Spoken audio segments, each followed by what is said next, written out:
Hello friends, guys आयुष्य सुंदर आहे, आपल्याला अजून सुंदर बनवायचं आहे आणि त्यासाठी आपली मॅनिफेस्टेशन पॉवर स्ट्रॉंग असणं गरजेचं आहे. आता हे मॅनिफेस्टेशन पॉवर म्हणजे काय असतं, मॅनिफेस्ट करणं म्हणजे काय, किंवा आपल्याला जर का आपल्या आयुष्यातल्या गोष्टी मॅनिफेस्ट करायच्या असतील तर त्यासाठी कुठले कुठले मार्ग अस्तित्वात आहेत, या सगळ्याचा विचार आज आपण या व्हिडिओमध्ये करणार आहोत.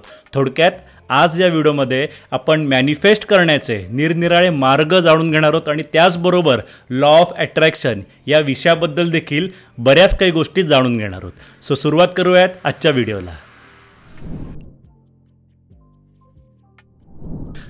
तर लॉ ऑफ अट्रॅक्शन या गोष्टीला सुरुवात होते कुठून, तर 2000 साली रॉन्डा बर्न हिने द सिक्रेट हे पुस्तक लिहिलं होतं. या पुस्तकाच्या मार्फत लॉ ऑफ अट्रॅक्शनची थिअरी आपल्यापर्यंत आलेली आहे. बरोबर, या थिअरीनुसार आपण जे काही विचार करतो त्या गोष्टी सत्यामध्ये उतरतात. बरोबर, थोडक्यात असं म्हटलं तरी चालेल की आपण जसं विचार करू तशा गोष्टी आपल्या आयुष्यामध्ये घडत असतात आणि यालाच गोष्ट मॅनिफेस्ट होणं असं म्हणतात. आता आपल्या मनामध्ये येणारे विचार जर का मूर्त स्वरूपामध्ये उतरत असतील, म्हणजे आपल्या मनात जसे विचार येत आहेत त्यानुसार जर आपल्या आयुष्यामध्ये गोष्टी घडत असतील, तर आपल्या आयुष्यामध्ये सकारात्मक गोष्टी घडण्यासाठी आपल्या मनामधले विचार देखील सकारात्मक असायला हवेत.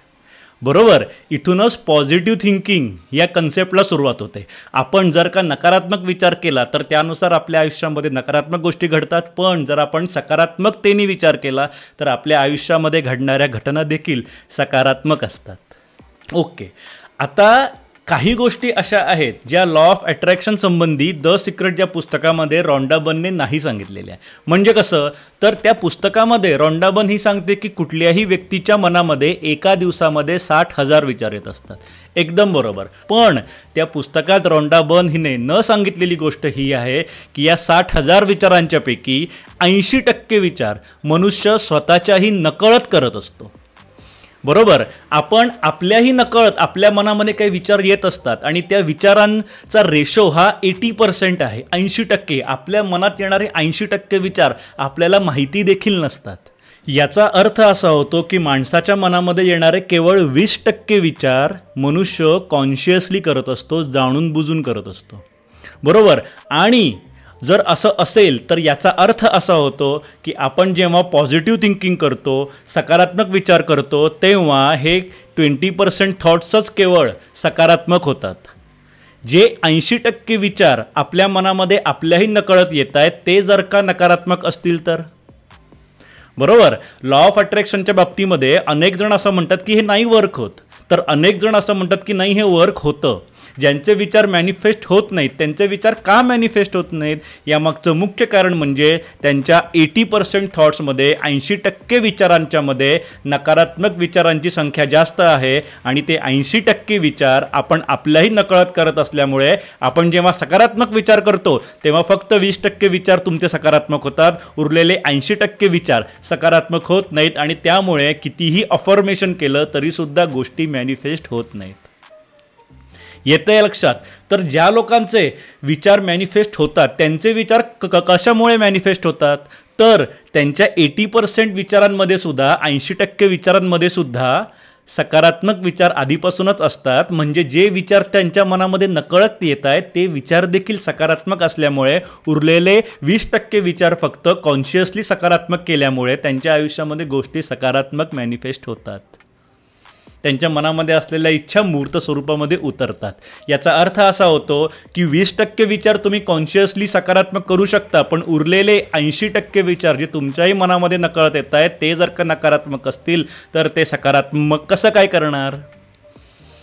कारण आपण जेव्हा म्हणतो की मी आजपासून सकारात्मक विचार करणार, मी आजपासून पॉझिटिव्ह थिंकिंग करणार, तेव्हा केवळ 20% विचारच आपले पॉझिटिव्ह होणार आहेत. त्यामुळे काही जणांच्या बाबतीमध्ये नुसतं अफर्मेशन करून गोष्टी मॅनिफेस्ट नाही होत, तर काही जणांच्या बाबतीमध्ये नुसतं अफर्मेशन करून सुद्धा गोष्टी मॅनिफेस्ट होतात.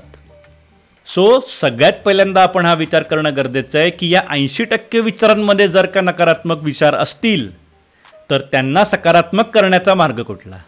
इथे या गोष्टीमध्ये एंटर करतं मेडिटेशन.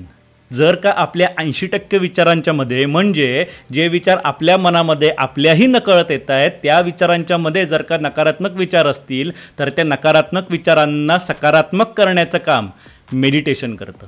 जेव्हा आपण मेडिटेशन करतो तेव्हा आपले हे 80% विचारसुद्धा सकारात्मक झाल्यामुळे आपलं पूर्ण नेचरच, आपली पूर्ण वृत्तीच सकारात्मक होते असं म्हणलं जातं. आपण जेव्हा एखाद्या व्यक्तीला भेटतो तेव्हा त्या व्यक्तीच्या बाबतीमध्ये आपल्याला असं वाटतं की अरे या व्यक्तीकडून पॉझिटिव्ह वाईब्स येत आहेत, या व्यक्तीच्या सानिध्यामध्ये पॉझिटिव्हिटी जाणवते असं आपण म्हणतो. हे कशामुळे होत असतं तर त्या व्यक्तीचे पूर्ण नेचरच, त्या व्यक्तीची पूर्ण वृत्तीच सकारात्मक झालेली असते, पॉझिटिव्ह झालेली असते. हे कशामुळे होतं तर हे मेडिटेशनच्यामुळे साध्य होतं. जेव्हा आपण मेडिटेशन करतो तेव्हा आपोआप आपल्या मनामध्ये सकारात्मक विचार यायला सुरुवात होते आणि त्यामुळे आपण याच्यानंतर भलेही कुठलंही अफर्मेशन केलं नाही तरीसुद्धा आपल्या आयुष्यामध्ये सकारात्मक गोष्टी घडायला सुरुवात होते. थोडक्यात आपल्याला आपल्या आयुष्यामध्ये सकारात्मक गोष्टी मॅनिफेस्ट झालेल्या हव्या असतील तर त्यासाठी सगळ्यात पहिल्यांदा आपल्याला मेडिटेशन करणं गरजेचं आहे. विदाऊट मेडिटेशन आपण कितीही अफर्मेशन केलं, कितीही पॉझिटिव्ह थिंकिंग केलं तरीसुद्धा गोष्टी मॅनिफेस्ट होणार नाही आहेत. ठीक आहे, आता इथे मग हा प्रश्न येतो की मी मेडिटेशन करायला सुरुवात केलं असता माझ्या मनातले सगळे विचार जर का सकारात्मक होत असतील आणि त्यानुसार माझ्या आयुष्यामध्ये सकारात्मक गोष्टी घडणार असतील तर मला जी गोष्ट सकारात्मक हवी आहे तीच गोष्ट मॅनिफेस्ट होण्यासाठी काही उपाय आहे का? बरोबर, अशा वेळेला आपल्याला अफर्मेशन काम करू शकतं. अशा वेळेला आपल्याला अफर्मेशनची मदत होऊ शकते. म्हणजे काय तर मेडिटेशन केल्यामुळे सगळे विचार सकारात्मक होणारच आहेत, त्यामुळे इथून पुढे आयुष्यामध्ये सगळ्या गोष्टी सकारात्मक होणारच आहेत. पण आत्ता मला ही विशिष्ट सकारात्मक गोष्ट घडणं गरजेचं आहे, अशा वेळेला मी अफर्मेशनचा सहारा घेऊ शकतो. सगळ्यात पहिल्यांदा आपल्याला मेडिटेशन करून आपले सगळे विचार पॉझिटिव्ह करून घेणं गरजेचं आहे आणि आता आपल्याला हे ठरवणं गरजेचं आहे की आता मला कुठली गोष्ट हवी आहे तर आता मला ही गोष्ट हवी आहे. मग मी त्या गोष्टीसंबंधी जेव्हा अफर्मेशन करेन तेव्हा त्यानुसार गोष्टी मॅनिफेस्ट होतील. असं समजा की मेडिटेशनच्यामुळे आपली जमीन ऑलरेडी भुसभुशीत होते. आता त्यावर मी कुठलंही रोप लावलं तरी त्या रोपची वाढ होणारच आहे. बरोबर, पण जर मी माझी जमीन त्या लेवलची, त्या क्वालिटीची नसेल बनवलेली तर त्यावर मी कुठलंही रोप लावलं तरी त्याची वाढ होणारच नाही. बरोबर, थोडक्यात कुठलंही रोप लावण्यासाठी जसं आधी ती जमीन उपयुक्त असणं गरजेचं आहे तसंच कुठलंही अफर्मेशन आपल्याला हव्या त्या रिझल्टमध्ये मॅनिफेस्ट होण्यासाठी सगळ्यात पहिल्यांदा आपल्याला मेडिटेशन करणं गरजेचं आहे. जेव्हा आपण सातत्याने मेडिटेशन करायला सुरुवात करतो तेव्हा आपल्याला पॉझिटिव्ह रिझल्ट्स मिळायला सुरुवात होते आणि त्यानंतर विचार करायचा आहे की ओके आता मला ही विशिष्ट गोष्ट हवी आहे, त्यासाठी मी काय अफर्मेशन करणं गरजेचं आहे ते आता आपण जाणून घेऊयात. बाय द वे, आपला मेडिटेशनचा कोर्स आहे.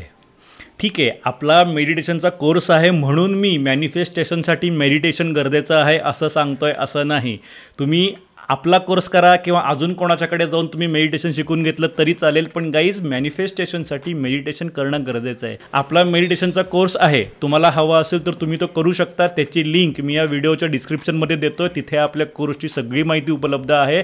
कुठल्या का मार्गाने होईना, कुठल्याही ऑर्गनायझेशनकडून का होईना, पण मेडिटेशन शिकून घेणं गरजेचं आहे. किंवा स्वतः जरी तुम्ही अभ्यास केला तरी चालेल, पण कुठूनही मेडिटेशन शिकून घ्या आणि मेडिटेशन करायला सुरुवात करा. सातत्याने मेडिटेशन केलं असता आपलं पूर्ण आयुष्यच आनंदमयी होतं, कारण आपली मॅनिफेस्टेशन पॉवर वाढलेली असते.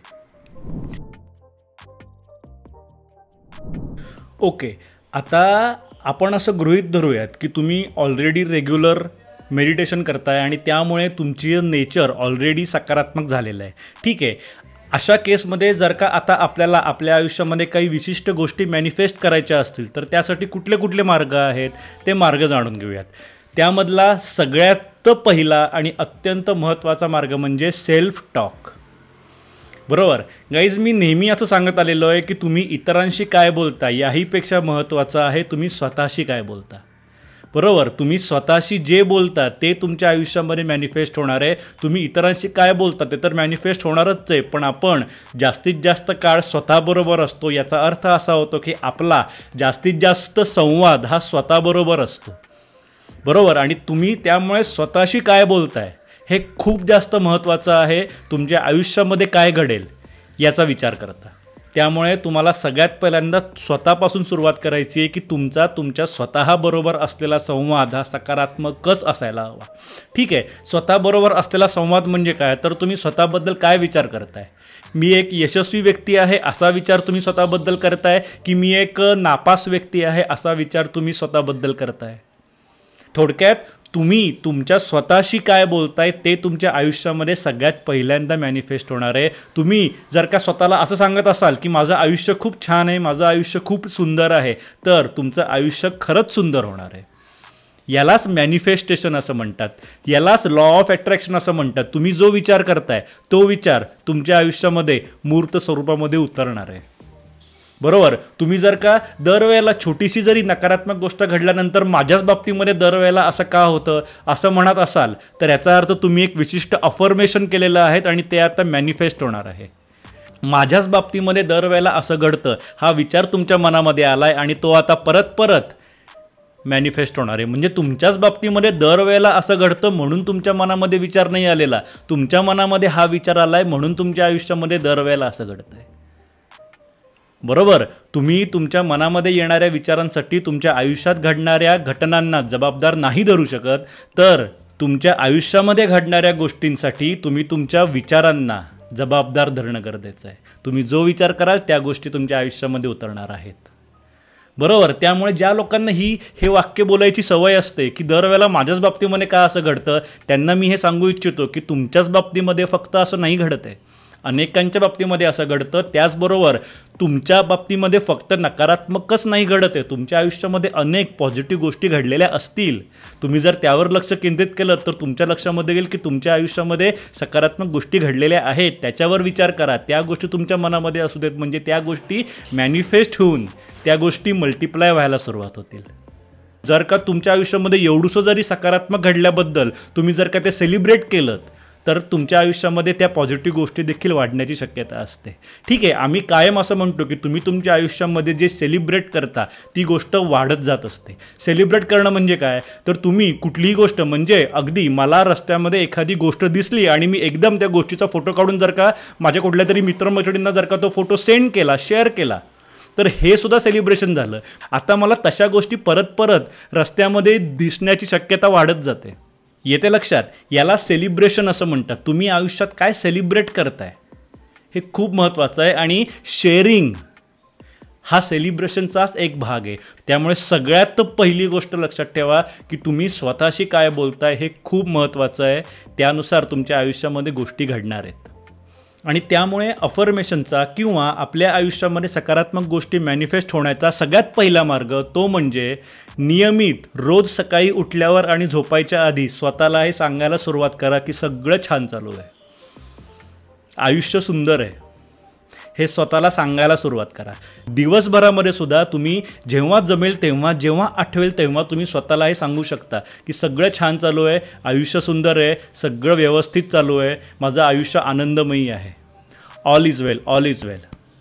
भलेही तुमच्या आयुष्यामध्ये सगळं आनंदमयी नसेल, भलेही तुमच्या आयुष्यामध्ये सगळं छान नसेल चालू, तरीसुद्धा जेव्हा जमेल तेव्हा स्वतःला हे सांगा की नाही सगळं छान चालू आहे. तुम्ही स्वतःला जे सांगाल तेच मॅनिफेस्ट होणार आहे, हे कायम लक्षात ठेवा. ठीक आहे, तुम्हाला जर का तुमच्या करिअरबद्दल, तुमच्या नोकरीबद्दल जर काही चिंता असेल तर स्वतःला सांगा की नाही मला आजपर्यंत भरपूर नोकऱ्या मिळालेल्या आहेत, त्याच्यानंतरसुद्धा मला बरोबर नोकऱ्या मिळत जातील. तुम्हाला जर का आर्थिक चणचण भासत असेल तर अशा अवस्थेमध्ये देखील तुम्ही स्वतःला हे सांगायला हवं की नाही माझं सगळं छान चालू आहे, माझ्याकडे पैसा भरपूर आहे. ठीक आहे, मी एकदम श्रीमंत माणूस आहे, चुकूनही स्वतःला गरीब वगैरे म्हणू नका की मला पैशाचा त्रास आहे, पैशाची चणचण चालू आहे, हा विषयसुद्धा मनामध्ये आणू नका.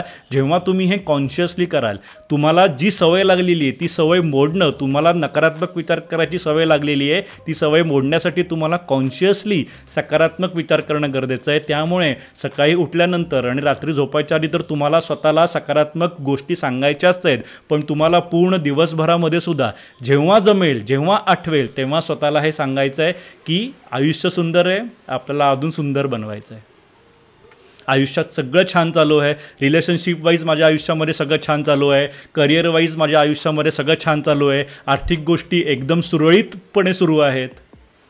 तुम्हाला ज्या गोष्टी पॉझिटिव्ह करायची इच्छा आहे त्या गोष्टीबद्दल तुम्हाला दिवसभरामध्ये स्वतःला स्पष्ट आणि तोंड उघडून स्वतःला हे मोठ्या आवाजामध्ये सांगायचं आहे.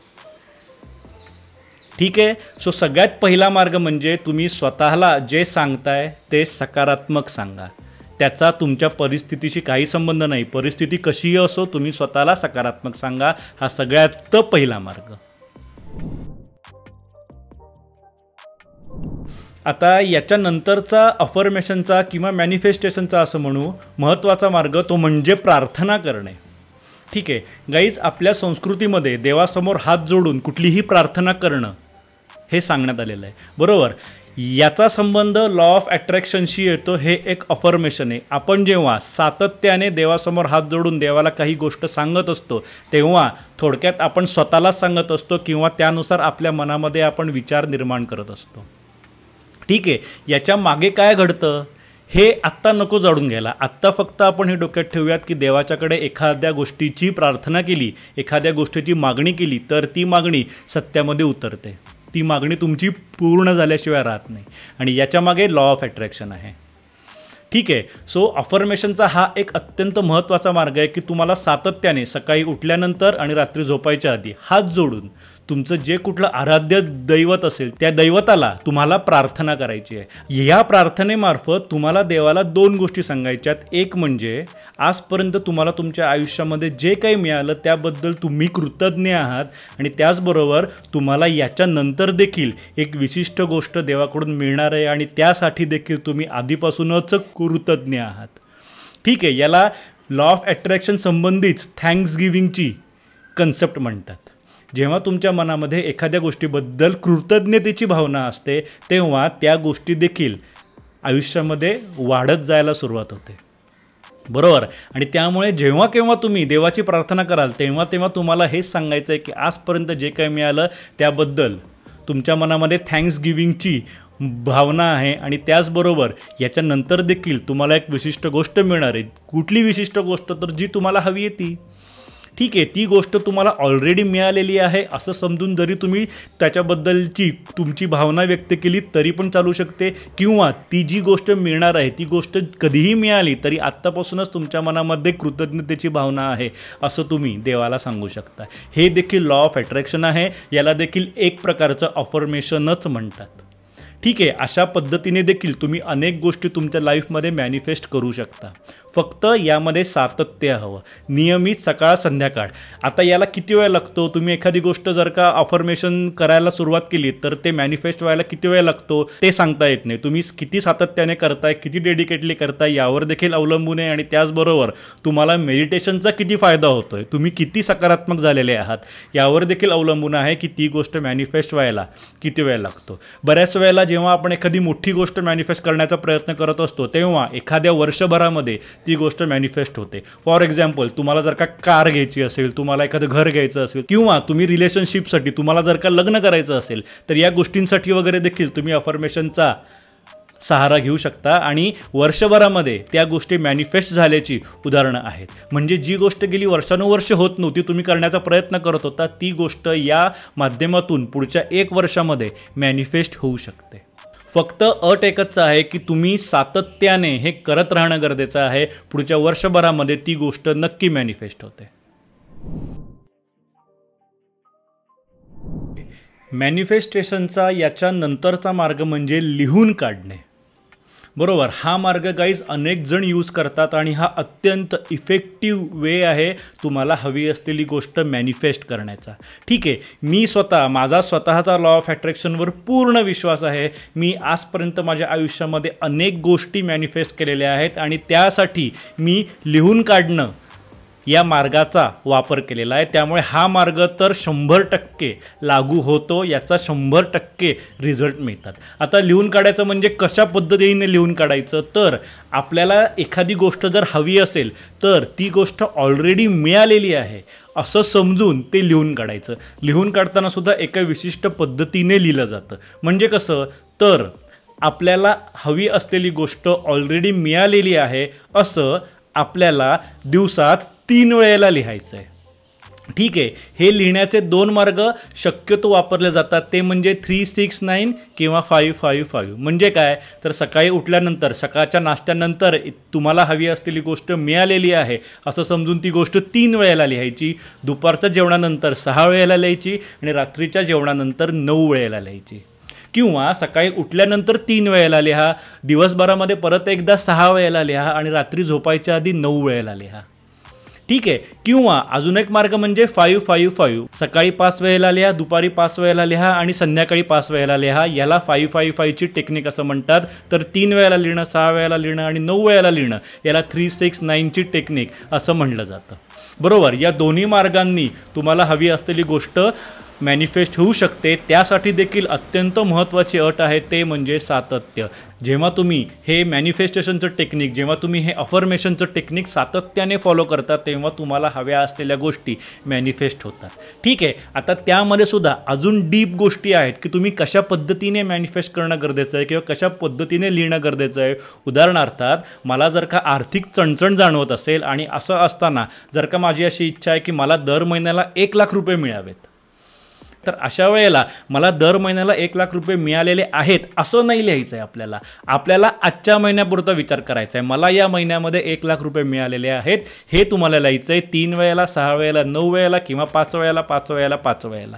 या दोनपैकी कुठलीही एक टेक्निक तुम्ही वापरू शकता. पण तुम्ही जेवढं मायक्रो लिहाल, जेवढं पर्टिक्युलर लिहाल, दर महिन्याला 1 लाख रुपये मिळालेत असं काही जण लिहितात जे मॅनिफेस्ट नाही होत. मला या महिन्याला 1 लाख रुपये मिळालेले आहेत असं जर लिहिलं तर त्या गोष्टी मॅनिफेस्ट होतात. येते लक्षात. सो त्यामुळे हे 3-6-9 किंवा 5-5-5 ही जी 2 टेक्निक्स आहेत, ती 2 टेक्निक अत्यंत इफेक्टिव्ह आहेत. मी स्वतः यापैकी 3-6-9चा वापर करतो आणि अशा अनेक गोष्टी आपण आपल्या लाईफमध्ये मॅनिफेस्ट करू शकतो.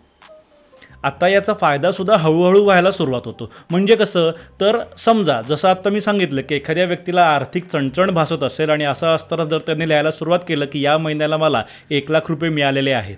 ठीक आहे. तर असं समजूयात की त्या व्यक्तीला आत्ता दर महिन्याला 50,000 मिळत आहेत. ओके. असं असताना जर का त्या व्यक्तीने लिहायला सुरुवात केलं तर 1 महिन्यानंतर इमिजिएटली त्याला 1 लाख रुपये मिळतीलच ह्याची गॅरंटी नाही. पण कदाचित असं होऊ शकतं की त्या व्यक्तीला पहिल्या महिन्याला 50च्या ऐवजी 70,000 मिळालेले आहेत. तरी पण त्या व्यक्तीने हे लिहिणं सुरू ठेवलं की या महिन्याला मला 1 लाख रुपये मिळालेले आहेत. तर त्या 70च्या ऐवजी 80 मिळू शकतात, 90 मिळू शकतात. थोडक्यात दर महिन्याला त्याला मिळणारी अमाऊंट वाढत जाणार आहे. पहिल्याच महिन्याला 1 लाख रुपये मिळतील याची गॅरंटी नाही. पण आर्थिक बाबतींमध्ये लॉ ऑफ अट्रॅक्शन जबरदस्त वर्क करतं. अनेकांना आर्थिक गोष्टींसाठीच लॉ ऑफ अट्रॅक्शन हवं असतं. त्या सगळ्यांना मी हे सांगू इच्छितो की लिहून काढणं हा जो मार्ग आहे हा इथे तंतोतंत लागू होतो.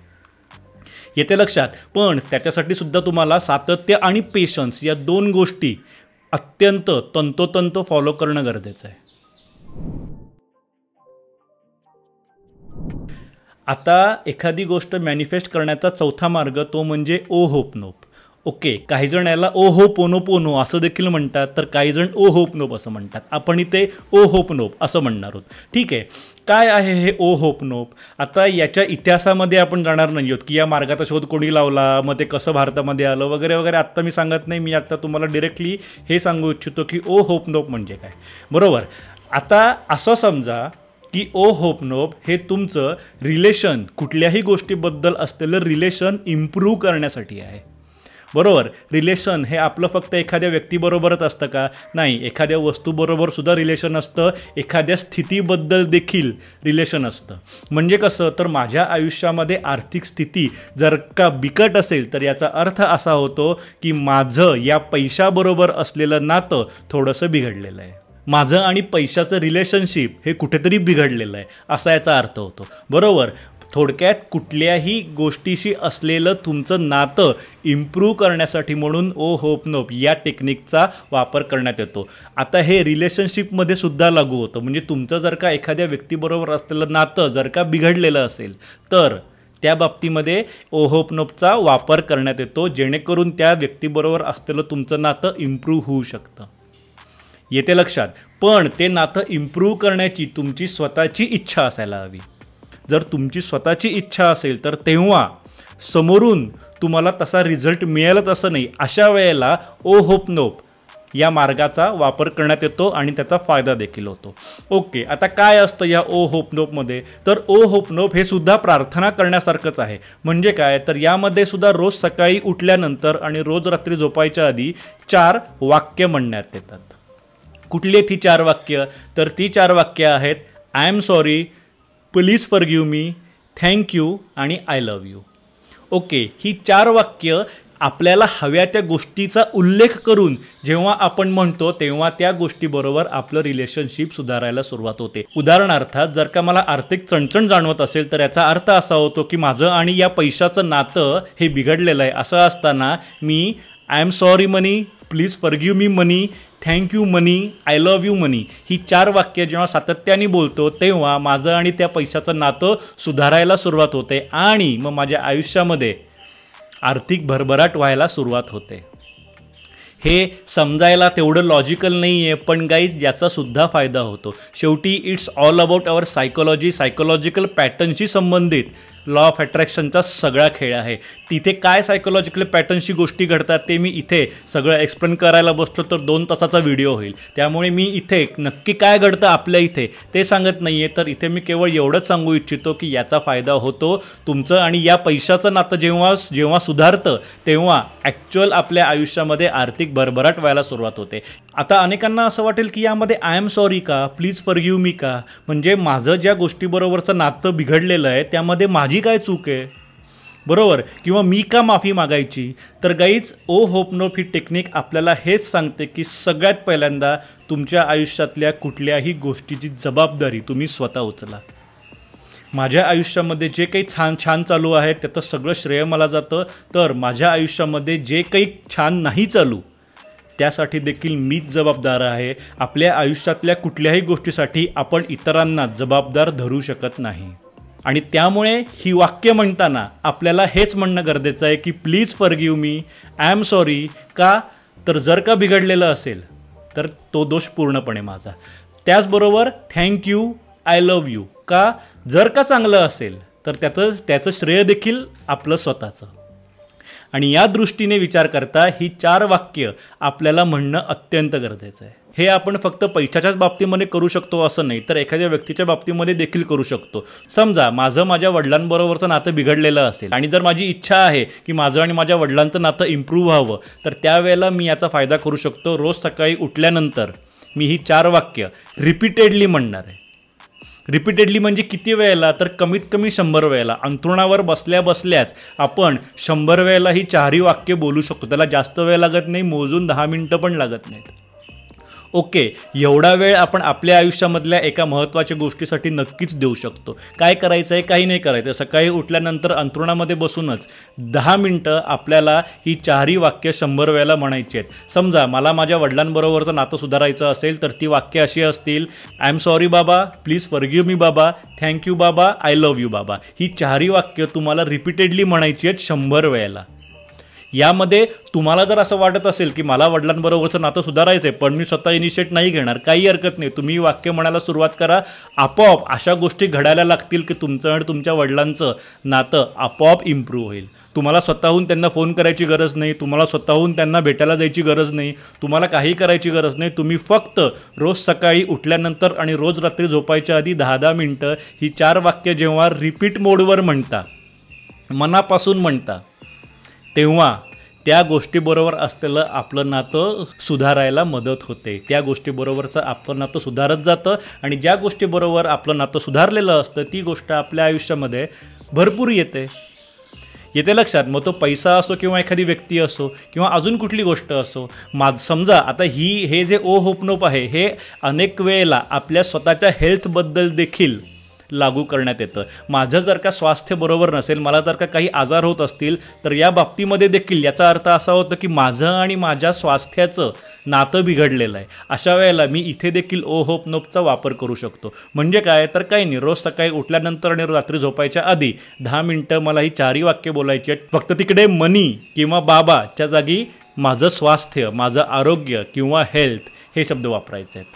थोडक्यात काय, तर ओ होपनोप या मार्गाच्या मार्फत आपल्या आयुष्यातल्या कुठल्याही घटकाशी जर का आपलं नातं बिघडलेलं असेल तर ते नातं इम्प्रूव्ह व्हायला मदत होते. आणि एकदा का त्या गोष्टीबरोबरचं आपलं नातं इम्प्रूव्ह झालं की मग ती गोष्ट आपल्या आयुष्यामध्ये भरपूर प्रमाणामध्ये येते.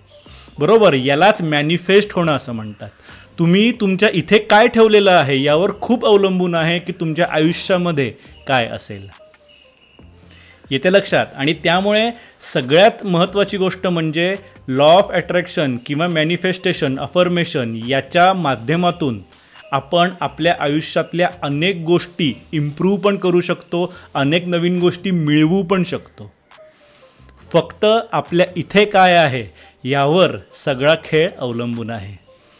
आणि याच्यामध्ये मेडिटेशनचा खूप मोठा वाटा आहे. पण जर कुठल्या विशिष्ट गोष्टीबद्दल आपल्याला पॉझिटिव्ह रिझल्ट्स हवे असतील तर त्यासाठी हे मॅनिफेस्टेशनचे 4 मार्ग किंवा अफर्मेशनचे 4 मार्ग सांगण्यात आलेले आहेत. या मार्गाचा वापर करून आपण आपल्या आयुष्यामध्ये कुठलीही गोष्ट मॅनिफेस्ट करू शकतो, आपण आपली कुठलीही इच्छा पूर्ण करू शकतो. सो गाईज, हा होता आजचा व्हिडिओ. हा व्हिडिओ जर तुम्हाला आवडला असेल तर व्हिडिओला लाईक करा. तुमच्या माहितीमध्ये कुठलीही अशी व्यक्ती असेल ज्या व्यक्तीला या व्हिडिओची गरज आहे असं जर तुम्हाला वाटत असेल तर त्या व्यक्तीशी हा व्हिडिओ शेअर करा. बरोबर, त्याचबरोबर तुमच्या कुठल्याही शंका असतील तर त्या कमेंटमध्ये विचारा. त्या शंकांचा उत्तर देण्याचा आम्ही नक्की प्रयत्न करत असतो. सो आयुष्य सुंदर आहे, आपल्याला अजून सुंदर बनवायचं आहे आणि त्यासाठी मेडिटेशन करणं गरजेचं आहे. Rakesh Deshpande signing off.